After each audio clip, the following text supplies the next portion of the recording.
बनकर आपका विश्वास, ताकत और सहारा ही है जिसने बना दिया इस रेत का महल।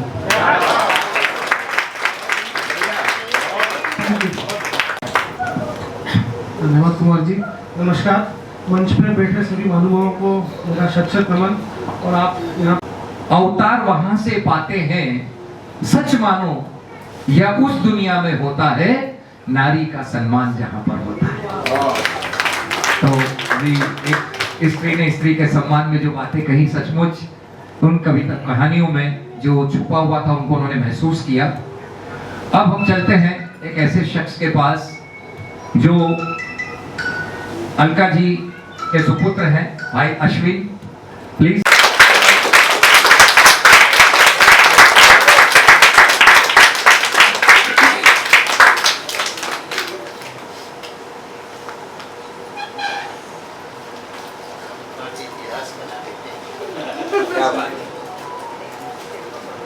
यहाँ देखिए प्लीज।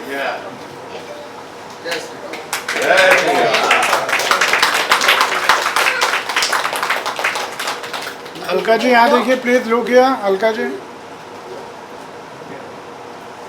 Thank you.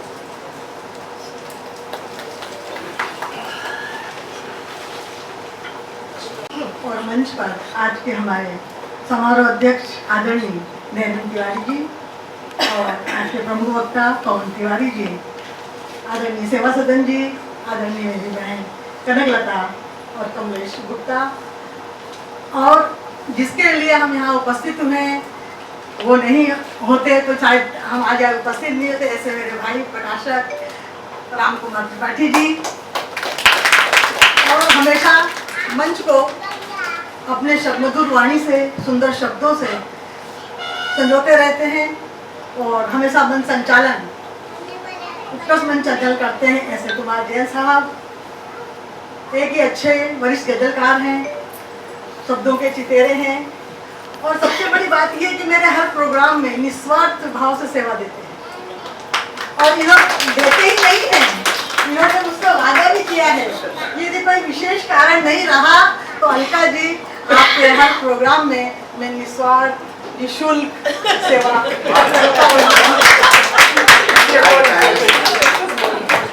और यहाँ पर मैं मेरे बच्चों का जिक्र करना भी बहुत जरूरी समझती हूँ।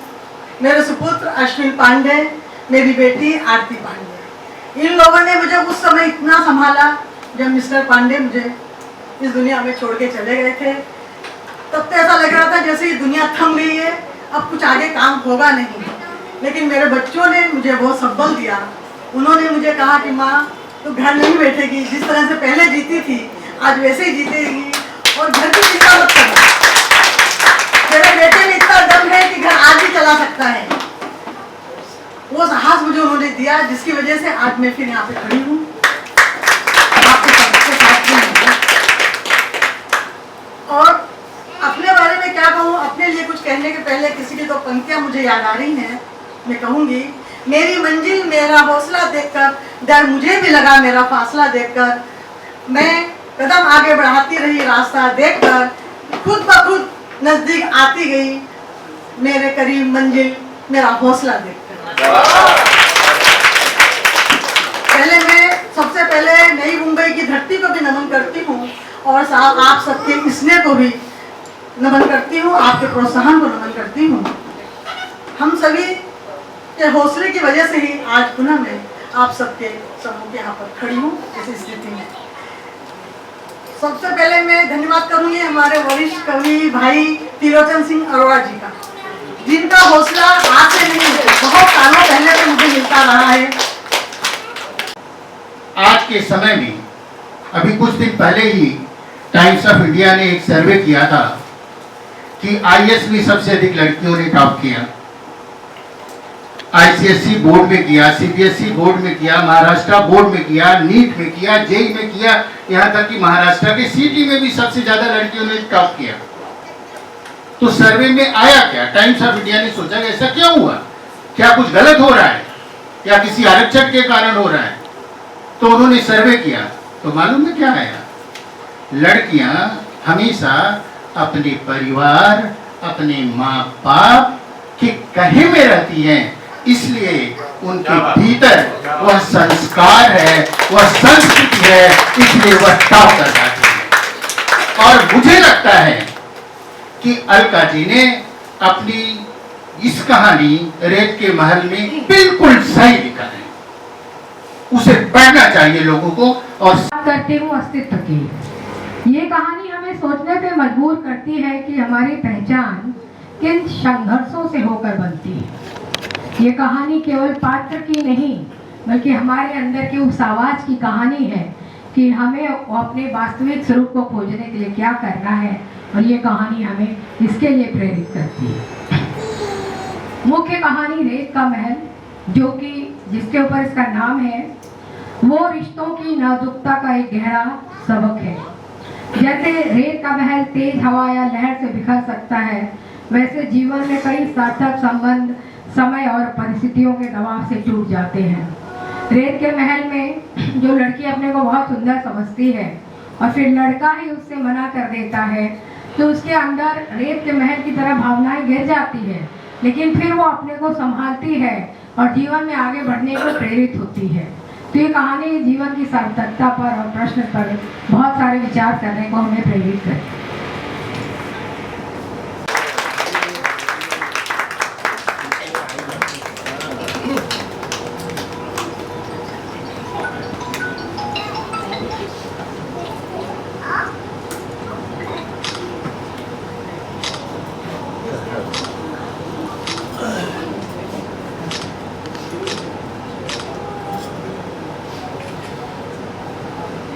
एक वीडियो ले लो छोटा सा।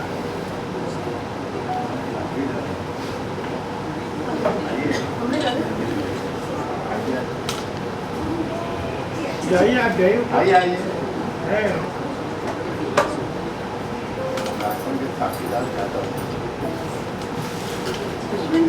ओके।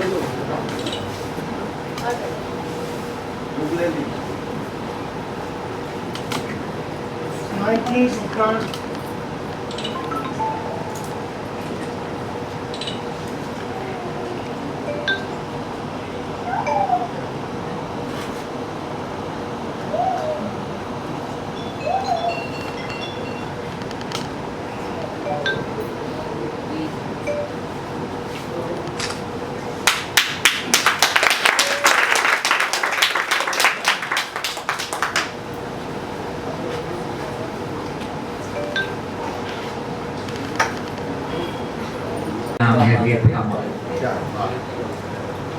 रेत फिसल जाती है, उसका पहाड़ बनाना या महल बनाना बड़ा मुश्किल होता है, लेकिन जब कोई ठान ले कि मुझे इसका भी महल बनाना है, तो सारी मुश्किलें आसान हो जाती है। तो आज उन सारी मुश्किलों को आसान करने के बाद जिस मुकाम पर हम पहुंचे हैं, आज 10 दिसंबर विश्व मानवाधिकार दिवस जिसके रूप में मनाया जा रहा है, हम साक्षी बनने वाले हैं कुछ देर में।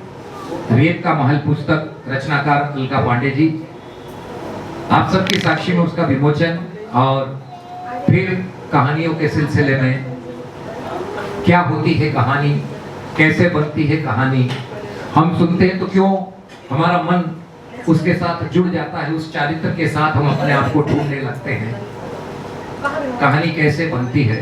नीरज जी ने कहा कि कहानी बन के जिए हम तो इस जमाने में, कहानी बन के जिए हम तो इस जमाने में, और लगेंगी आपको सदियां हमें भुलाने में।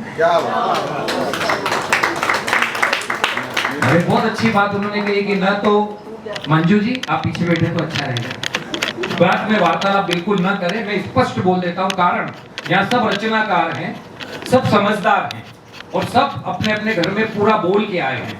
यहाँ आप सुनने के लिए आए, समझने के लिए आए। प्लीज जीने का संकल्प देती है। ये जो तड़प में उनकी बातें हैं, एक दिशा निर्देश देती है, उन औरतों को एक राह दिखलाती है कि नहीं, तुम प्रताड़ित मत हो, तुम उससे जूझो, तुम उससे घबराओ मत। ऐसी औरतों को प्रोत्साहित करती है। शायद इसीलिए अग्निशिखा मंच का निर्माण भी हुआ है, जो चीज का निर्माण को इनके साथ रचनाओं में मिला। आक्रोश अस्थि का रूप ले, ऐसी कुरीतियों को जलाकर राख कर दे। ये जो कुरीतियां हैं, ये कह रही है कलम के इनका आह्वान है कि घबराने की जरूरत नहीं है, प्रताड़ित होने की जरूरत नहीं। ऐसी कुरीतियों को आप जलाकर राख कर दो, इसमें डरने की बात नहीं है। जमाना बदल रहा है, तेजी से आगे बढ़ रहा है, आप भी बढ़ो, निसंकोच बढ़ो। और अंत में मैं यही कहना चाहता हूँ, इस समाज के संघर्ष से जूझती सिर्फ आप हम लोग नहीं, इनका पर्सनल जो लाइफ है, आज समाज के संघर्ष से और स्वयं जूझती अलका जी ने यथार्थ वो कहानी का रूप देने का सफल प्रयास किया है। ये हमारे आपके सबके बीच के, इनके अपने के बीच है। तो आप देखो, ये जो अग्निशिखा मंच की जो हमारी है, वो जब आगे बढ़ रही है, सब कुछ चले, तो आपको भी इनका सहयोग कर आगे बढ़ना ही चाहिए। तो कहानी का रूप देने का प्रयास किया है, मकसद साफ है। ये सिर्फ लोगों का मनोरंजन करना नहीं है, स्वस्थ समाज का निर्माण करना है, कुरीतियों का नाश करना है। और ये जो रेत का महल है, वाकई में इसको महल को बनाना है, ऐसा महल कि कल आने वाला ये कहे कि रेत का महल भी अब ढाया नहीं जा सकता, तो रेत का महल भी बना सकता है। इसीलिए सबसे प्रथम तो ये जो कहानी का शीर्षक है, ये बहुत ही प्रेरणादायक शीर्षक है और लोगों को सोचना चाहिए इस पे। सबसे बड़ा चीज है, कहानी जो है हर इंसान के इर्द गिर्द ही नजर आती है।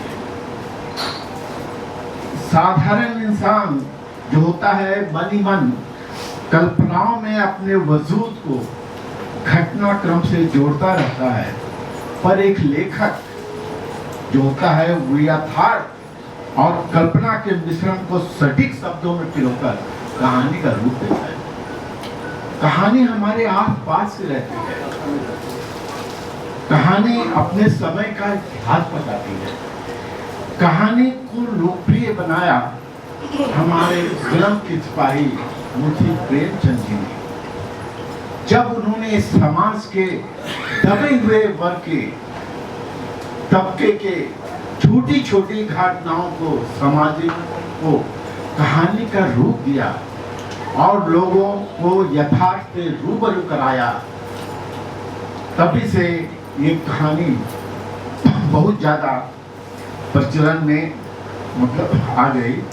आज इंसानी जिंदगी समस्याओं से घिरी हुई है।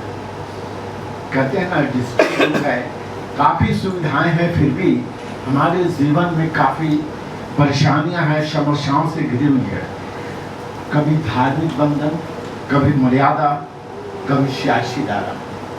ऐसे में इंसान सुकून पाने के लिए तड़पता रहता है। जब उसे ऐसा लगता है कि उसका जीवन कुछ अधूरा है, कुछ पूरा नहीं हुआ है, तब एक लेखक जो होता है, एक साहित्यकार जो होता है, एक कहानीकार जो होता है, एक कवि जो होता है, वो शायर होता है, वो अपनी लेखनी से उस भटके हुए इंसान को, उस निराश इंसान को, उस हताश इंसान को अपने शब्दों से, अपनी कल्पना से यथार्थ का पुट बनाकर एक दिशा निर्देश देता है। और अलका जी सिर्फ कलाकार ही नहीं, ये तो बहुत समय पहले से समाज सेविका भी रही है। इनका इतिहास बताता है, अग्निशिखा मंच मीन्स आग से खेलने के लिए ही ये मंच बना। आग से खेलने के लिए मंच बना, तो सोचना चाहिए जो आग से, तूफान से टकराए, उससे खेले, समाज को दिशा दे, उस शख्स जो है वो हमारी आदरणीय अलका पांडे जी हैं, जो सार्थक रूप से जमीन पे भी और धीरे धीरे धीरे धीरे फिर साहित्य में भी अपनी एक अमिट छाप छोड़ रही है। ये बहुत बड़ी चीज है। एक साथ दो मंचों पे कभी कभी क्या होता है, साहित्यकार, लेखक, कवि, शायर कह देता है और लोग सुन लेते हैं, लेकिन हमारे अलका जी जो कहते हैं उसको गलने का भी सार्थक रहते हैं। इसीलिए तो मैं कहता हूँ ये अलका पांडे जी है जो रेत का महल भी बनाने का वादा और बनाया है। रेत का महल तो बेशक हमारी है कहीं संग्रह, ये कभी न कभी एक शक्ति प्रदान करेगी हमारे महिलाओं को, हमारे युवा को जो आज भटक रहे हैं। तो ऐसी बात है। अब बात उठती है कहानियों की। इसमें जो कुछ 17-18 कहानियां हैं, मैंने बहुत अच्छी तरह करीब सारी कहानियों को पढ़ा है।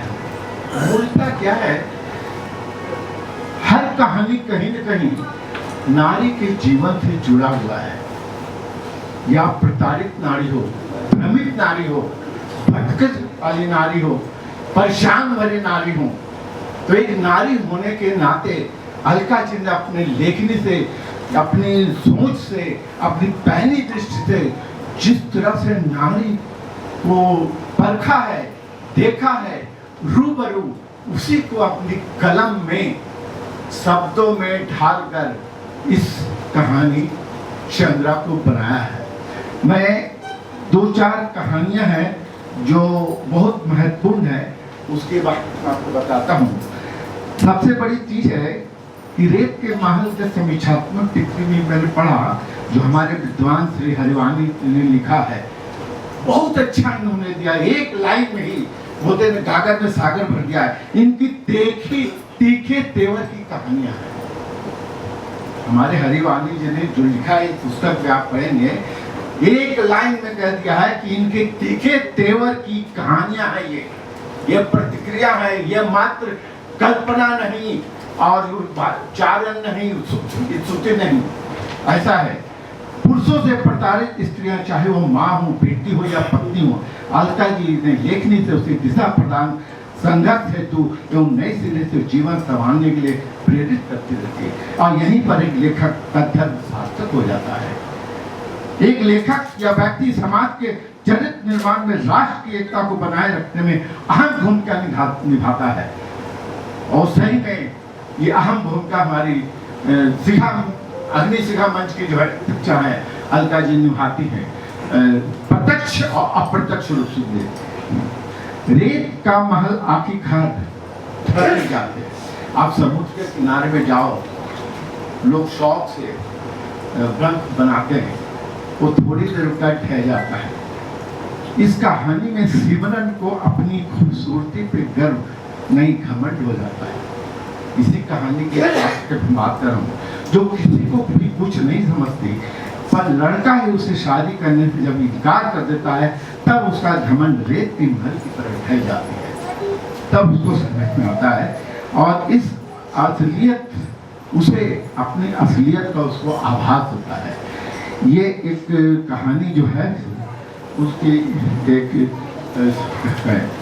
तो सबसे बड़ी चीज है कि कोई भी आपका जो कार्य वो सार्थक हो, अहम भरा नहीं हो, और जो भी हो ऐसा रेत का महल नहीं हो कि आप गुब्बारे में पुल कर अपने आप को इस तरह से प्रदर्शित करें। तो न जाने कितनी सीमाओं को लांघने की उनमें ताकत आ जाती है, लेकिन ये ताकत कब आती है?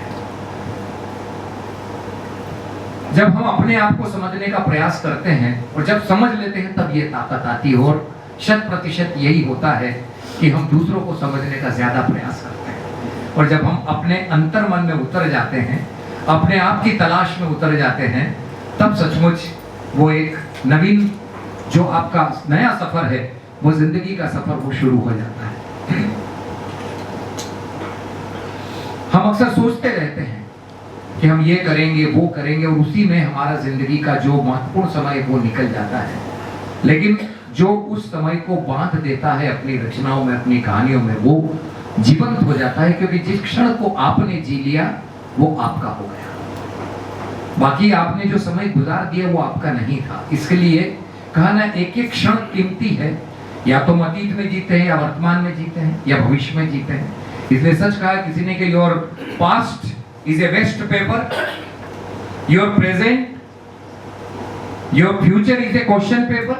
Your past is a waste paper, your future is a question paper, and your present is a newspaper read carefully, otherwise life becomes tissue paper. तो आपको केयरफुली पढ़ना है, पूरी पूरी तन्मयता से। आत्मसात एक शब्द है, आत्मसात करना बड़ा मुश्किल होता है। 24 घंटे हमारे दिल में मन में ख्याल आते रहते हैं, जहन कहीं है, मन कहीं है, भाषा कहीं है, आंखें कहीं न जाने कितने हिस्सों में बटे हैं। जानिसार अख्तर ने सच कहा है कि जिंदगी से बड़ी सजा ही नहीं और क्या जुर्म है पता ही नहीं, और इतने हिस्सों में बट गया हूं मैं कि मेरे हिस्से में कुछ बचा ही नहीं। कृष्ण बिहारी नूर साहब का, माफी चाहता हूँ सचे, कृष्ण बिहारी नूर साहब का ये गजल के 2 शेर मैंने सुना है। सच है कि हम इतने हिस्सों में बटे हुए हैं, तो उस हिस्सों में से अपने हिस्से की भी तलाश बहुत जरूरी। आइए अपने उस अस्तित्व को तलाश करते हैं। जब ऐसी गोष्ठियों में जाते हैं, ऐसी, इसको सत्संग कह सकते हैं, ये सच का संग है। यहाँ पे हम उस सत्य के दर्शन करते हैं जो वाकई है। बाकी के जीवन में हम उथली उथली बातें देखते हैं या गहराई में जाते हैं जहाँ मोती मिलते हैं। तो आइए कुछ मोती की ओर तलाश करते हैं। और अब मैं आदरणीय कनक लता जी से निवेदन कर रहा हूँ कि आप भी अपने विचार व्यक्त करें। आदरणीय कनक लता जी।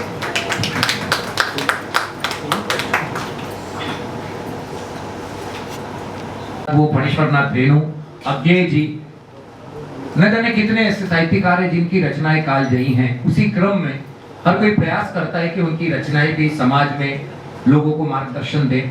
क्योंकि अभी मैं, जब मुझे अलका जी का कॉल आया कि रेत का महल कहानी संग्रह का विमोचन है, तो मुझे 2 पंक्तियां बनी जो मैं आपसे शेयर करना चाहता हूं कि कहानी कैसे बनी, कविता कैसे बनी। सहा बहुत था, कहा नहीं था। सहा बहुत था, कहा नहीं था, बस इसकी ये रवानी है, वरना हम सब यारों भूली बिसरी है कहानी। तो जो कह दिया वो कहानी बन गई। आइए हम अब सम्मान करते हैं हमारे अतिथियों का। मैं निवेदन कर रहा हूं हमारे आज के कार्यक्रम के आदरणीय अध्यक्ष दयानंद तिवारी जी का अभिनंदन करने के लिए अश्विन पांडे से कि वे उनका अभिनंदन करें, स्वागत करें।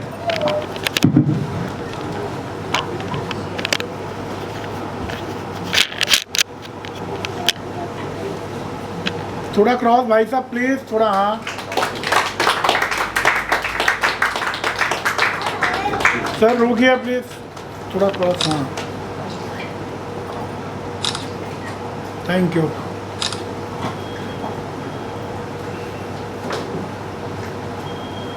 एक बड़ा अच्छा शेर है, तो चांद भी चमकेंगे तो क्या बात बनेगी, आप आए हैं तो इस शाम की औकात बनेगी। तो इसमें एक शब्द है चांद, और चांद से मैंने लिया है चंद्रिका। तो चंद्रिका यहाँ से मैं निवेदन कर रहा हूँ, आए और हमारे पवन तिवारी जो प्रमुख वक्ता हैं उनका अभिनंदन करें, स्वागत करें।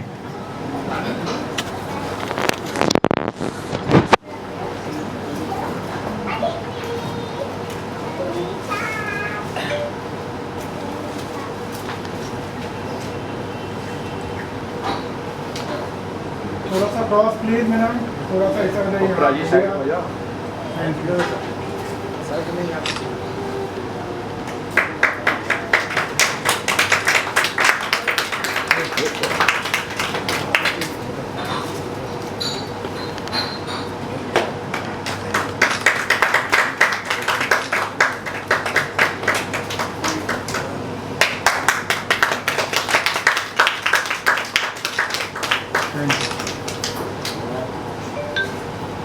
रेत के महल के टाइटल के बारे में, और आपने इस तरह से परिस्थितियों से इस नाम को चुना। नहीं, रेत का महल तो इसलिए चुना गया कि हर मानव अपने मन में कुछ विचार बनाता है और हमेशा कुछ ना कुछ रेत के महल खड़े करता है, और वो धाराशायी भी होते हैं, फिर उनको करता है। तो जब वो कहानी में लिख रही थी तो उसके जो सपने टूटे थे, उसका जो घमंड टूटा था, तो मेरे विचार में यही आया कि उसके रेत का महल जो उसने इतने दिनों से खड़ा किया था वो चूर चूर हो गया। उसकी जो संभावनाएं थी, जैसे जिस तरह से वो सोच रही थी कि मैं तो किसी भी लड़के को रिजेक्ट कर दूंगी, और यही मन में प्लान बनाती थी कि मैं ही उसको रिजेक्ट करूंगी, लेकिन जब उस लड़के ने उसको रिजेक्ट कर दिया तो वो मतलब उसका रेत का महल टूट गया। तो उस वजह से मैंने उसको रेत का महल लिखा कि इस तरह से टूटता है। और ये घटना बताती हूँ कि एक लड़की मैं जानती हूँ जिसके पहले बहुत रिश्ते आते थे, वो रिजेक्ट करती थी उनको, आखिरी में वो कुंवारी रह गई, उसकी शादी नहीं हुई। लेकिन यहाँ पे मैंने कहानी को मोड़ दिया है और वहीं से ये प्रेरणा मुझे मिली कि अपने रूप के घमंड में वो लड़कों को कैंसिल करती जा रही थी और उसकी फिर लास्ट में ये हो गया कि उसको शादी भी नहीं हुई, यहाँ तक कि उसको दूसरे पति या जिनकी पहली बीवी मर गई ऐसे लड़के भी नहीं मिले आज तक, मतलब वो कुंवारी ही रह गई। तो उसको मैंने थोड़ा घुमा फिरा के कहानी का रूप देख के ये बता दिया। एक स्लोगन बोलना चाहेंगे अभी जो बोल रहे हैं? सब क्वेश्चन मेरा आप लोग नाराज में गया। अलका जी, इस उत्सव के माध्यम से आप जनता को क्या कहना चाहोगे, क्या संदेश देना चाहोगे, स्पेशली यंग जनरेशन को? आज हम देख रहे हैं कि युवा पीढ़ी अपने संस्कारों से भटक रही है। हम परिवारों में देखते हैं कि इलेक्ट्रॉनिक मीडिया का इतना प्रभाव उनके ऊपर आ गया है कि अभी उनको पढ़ने की लत धीरे धीरे कम होती जा रही है। तो हम यही चाहेंगे कि वो पढ़ने की आदत डालें और जो हमारे संस्कार हैं उनमें वो संस्कार आएँ, वो जो तिरोहित होते जा रहे हैं। क्योंकि मैं यदि वृद्धाश्रम में जाती हूँ तो वहाँ भी देखती हूँ कि बड़े बड़े घरों के माता पिता ज़्यादा वृद्धाश्रम में हैं, बल्कि झोपड़पट्टी के माँ बाप तो अपने बेटों बच्चों के साथ में रहते हैं। लेकिन जितना बड़ा धनाढ़ परिवार है उनके बच्चों के पास समय नहीं है कि अपने माता पिता की सेवा कर सकें। एक मेरे पास अभी लेटेस्ट एक किस्सा ऐसा आया कि एक बेटी फॉरेन में है, माँ यहाँ पे अकेली है, उसने 4 कैमरे लगवा दिए हैं, 3 नौकरानियाँ रख दी हैं जिनका समय चेंज होता है और वो कैमरे से माँ को देखती है, नौकरानियों को समझाती है। पर ये क्या जीवन है? वो अपनी माँ को अपने साथ भी ले जा सकती है, हो सकता है उसकी बहुत सारी परिस्थितियाँ ऐसी हों कि वो अपनी माँ को अपने साथ न रख पाती हो। तो मैं ये कहना चाहती हूँ जिन माँ बाप ने, जैसे पहले कहावत थी कि एक माँ बाप 10 बच्चों को पाल सकता है पर 10 बच्चे मिलकर एक माँ बाप को नहीं पाल सकते। आज की स्थिति ये हो रही है और हमें बच्चों में ये सिखाना है कि यदि आप अपने माँ बाप की कदर नहीं करोगे तो ये समाज धीरे धीरे कहाँ जा रहा है। आज जैसे हम समाज में देख रहे हैं कि बच्चे शादी नहीं कर रहे हैं, शादी करते हैं तो बच्चे पैदा नहीं करते, कुत्ते और बिल्लियों को पाल रहे हैं और उनको ही अपना बेटा बना रहे हैं। तो ये कितनी बड़ी एक मतलब हम देखेंगे हमारे भारतवर्ष में कितना विसंगति ये पैदा हो रही है। तो हम लेखक के द्वारा ही, लिखने के द्वारा ही इन चीज़ों को दूर कर सकते हैं। अच्छा, कभी लॉन्च कर रहे स्टॉल पे अगर लोगों को? स्टॉल पर नहीं है, अमेजन के ऊपर है। अमेजन के ऊपर। सर क्या कहना चाहिए? आज बहुत हर्ष का विषय है जो आर.के. पब्लिकेशन समूह मुंबई द्वारा इस किताब का प्रकाशन हुआ है और आज के कार्यक्रम में डॉक्टर दयानंद जी के हाथों इसका विमोचन हुआ। पवन तिवारी जी, शिवा शरण प्रसाद जी जैसे दिग्गज लोग यहाँ बैठे थे, साहित्यकार। और मैं बताऊं कि ये पुस्तक जो है आम जनजीवन की कहानियाँ हैं जो हमारे समाज में आसपास फैली हुई हैं। हर एक कहानी एक ऐसे विषय को छूती है जो हम आप महसूस करते हैं। तो अलका पांडे जी का जो लेखन है वो समाज सेविका रही हैं, समाज से जुड़ी रही हैं, तो उनकी रचनाओं में भी वही चीज़ें झलकती हैं। तो आज एक ये बहुत हर्षित करने वाला समय रहा है और मैं अलका पांडे जी को हार्दिक बधाई देता हूं कि उन्होंने इस अच्छी पुस्तक का लेखन किया है और एक समाज को एक नई दृष्टि प्रदान की है। बहुत बहुत धन्यवाद। कह रहा हूं एक सशक्त रचनाकार, आपसे निवेदन है हमारी एक और वक्ता आदरणीय कनक लता तिवारी जी का अभिनंदन करें, स्वागत करें। सर जी, आपका स्वागत है। क्या संदेश देना चाहेंगे आज जो पुस्तक का लॉन्चिंग किया गया है? काफ़ी नमस्कार, मेरा नाम अश्विन पांडे है और मैं श्रीमती अलका पांडे जी का सुपुत्र हूँ।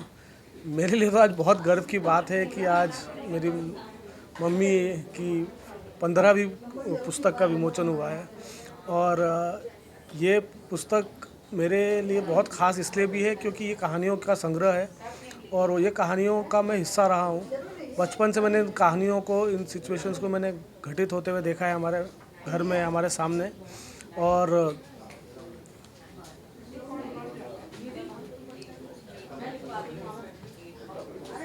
घटित होते हुए देखा है और इसलिए बहुत ख़ास है। और आज जब मैंने किताब पढ़ी है तो उन कहानियों में वापस अपने बचपन में गया, उन कहानियों को मैं वापस जिया हूँ और एक नया दृष्टिकोण मैंने देखा, मैं एक उन कहानियों का एक अलग रूप मैंने देखा और बहुत कुछ आज मैं सीखा हूँ। और मैंने देखा कि कैसे अलका जी इन सब चीज़ों को अलग से देखती थी और इस व्यथा को या उस पीड़ा को वो कैसे समझती थी, गहराइयों से समझती थी। और बस इन्हीं पीड़ा और गहराइयों का नाम है रेत का महल। धन्यवाद। Thank you. सर आप भी दो शब्द दर्शकों को एक शेर सुनाना चाहिए। मैं आज अगर कोई शेर बोल सकता हूँ तो वह यही है जो अलका जी के रेत के महल से प्रभावित है। मैं कहूँगा, रखो हौसला, वो मंजर भी आएगा, प्यासे के पास चलकर समंदर भी आएगा, थक के ना बैठियो वो मंजिल के मुसाफिर, मंजिल भी आएगी और मंजिल के मिलने का मज़ा भी आएगा। क्या बात है, धन्यवाद। एक इसी तरह आप भी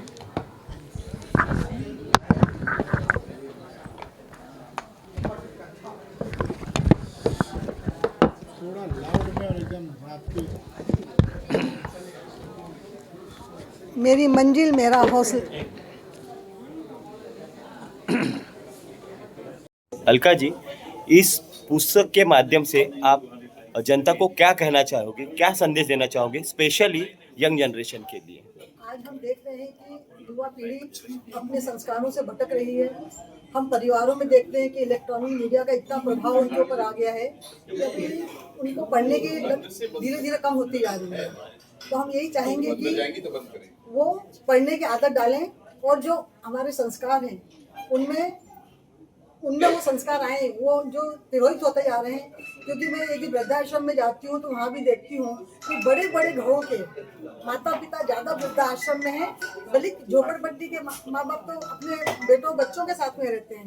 लेकिन जितना बड़ा धड़ाढ्य परिवार है, उनके बच्चों के पास समय नहीं है कि अपने माता पिता की सेवा कर सकें। एक मेरे पास अभी लेटेस्ट एक किस्सा ऐसा आया कि एक बेटी फॉरेन में है, माँ यहाँ पे अकेली है, उसने 4 केंद्र लगवा दिए हैं, 3 नौकरानियाँ रख दी हैं जिनका समय चेंज होता है, और वो केंद्र से माँ को देखती है, नौकरानियों को समझाती है। पर ये क्या जीवन है? वो अपनी माँ को अपने साथ भी ले जा सकती है। हो सकता है उसकी बहुत सारी परिस्थितियाँ ऐसी हों कि वो अपनी माँ को अपने साथ न रख पाती हो। तो मैं ये कहना चाहती हूँ कि जिन माँ बाप ने, जैसे पहले कहावत थी कि एक माँ बाप 10 बच्चों को पाल सकता है, पर 10 बच्चे मिलकर एक माँ बाप को नहीं पाल सकते। आज की स्थिति ये हो रही है और हमें बच्चों में ये सिखाना है कि यदि आप अपने माँ बाप की कदर नहीं करोगे तो ये समाज धीरे धीरे कहाँ जा रहा है। आज जैसे हम समाज में देख रहे हैं कि बच्चे शादी नहीं कर रहे हैं, शादी करते हैं तो बच्चे पैदा नहीं करते, कुत्ते और बिल्लियों को पाल रहे हैं और उनको ही अपना बेटा बना रहे हैं। तो ये कितनी बड़ी एक मतलब हम देखेंगे हमारे भारतवर्ष में कितना विसंगति पैदा हो रही है। तो हम लेखक के द्वारा ही, लिखने के द्वारा ही इन चीजों को दूर कर सकते हैं। अच्छा, एक जी, मैं डॉक्टर कनकलता तिवारी, नई मुंबई से। मैं एक रचनाकार के नाते दूसरे रचनाकार को बधाई देना चाहूँगी कि वो नवी मुंबई के एक बहुत संभावनाशील लेखिका हैं और उनका जो कहानी संग्रह है वो सिर्फ कहानियाँ नहीं हैं, वो जीवन के अनुभव से निकली हुई कहानियाँ हैं। और उनको जब हम पढ़ते हैं तो उसकी पीड़ा को, उनकी भावनाओं को हम महसूस करते हैं। और उन्होंने जो नाम रखा है रेत का महल, तो उसको हम ऐसा भी कह सकते हैं कि हम रेत के महल बनाते रहते हैं और कोई भी जो घटना होती है तो हमारा साहस टूट जाता, हमारा महल टूट जाता है। इनकी कहानी ये संदेश देती कि नहीं, हमें रेत की तरह भरभरा कर नहीं गिरना है, उससे फिर नया महल खड़ा करना है। तो आशाओं और संभावनाओं से भरी कहानियाँ हैं और बहुत खूबसूरत कहानियाँ हैं उनकी। और मैं अलका पांडे जी को बहुत बहुत बधाई देना चाहती हूँ। नवी मुंबई की एक बहुत सशक्त लेखिका है और सशक्त समाज सेविका भी।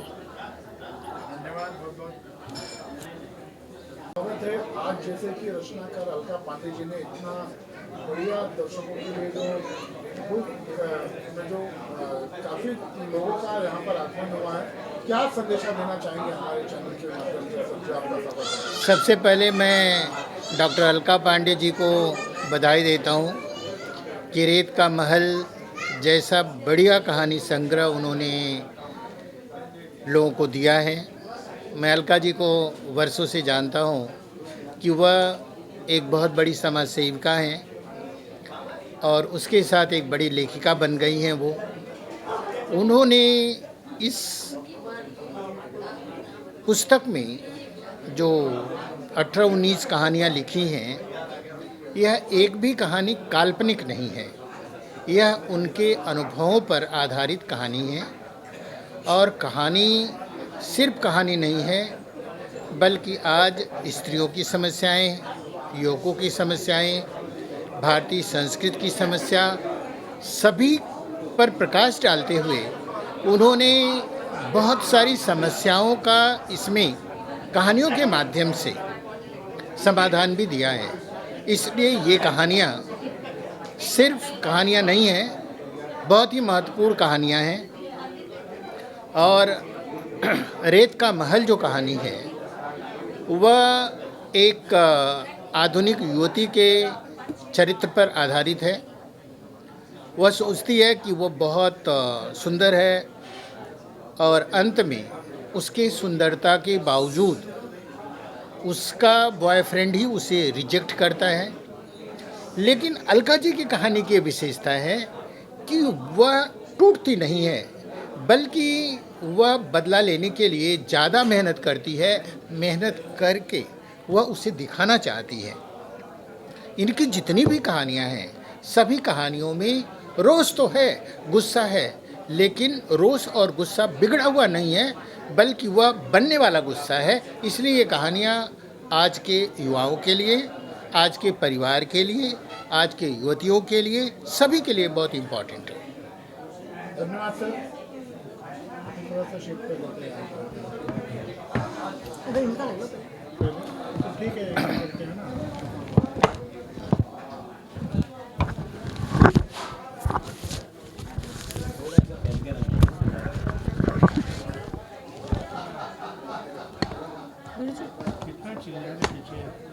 कहते हमारे चैनल में रेत का महल, इस तरह का जो आपने बुक लॉन्च किया, और कितना बुक अभी तक का मार्केट में आपका जो बुक लॉन्च हुआ, और क्या आपने ऐसा सोचा जो इतनी बढ़िया, काफ़ी लोग तारीफ सराहना कर रहे हैं, क्या संदेशा देना चाहेंगे?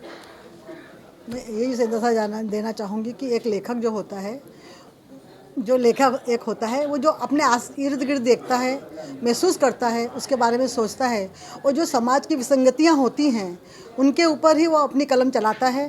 तो मैंने भी यही किया है। मेरे समाज सेवा करते समय जो जो मेरे नज़रों में आया या मैंने उनको लोगों को भोगते हुए देखा, समझा, उन्हीं को मैंने अपनी कल्पनाओं के जरिए शब्दों में उतार कर उसको विस्तार दिया और एक कहानी का रूप देकर पाठकों के समक्ष लेकर आई।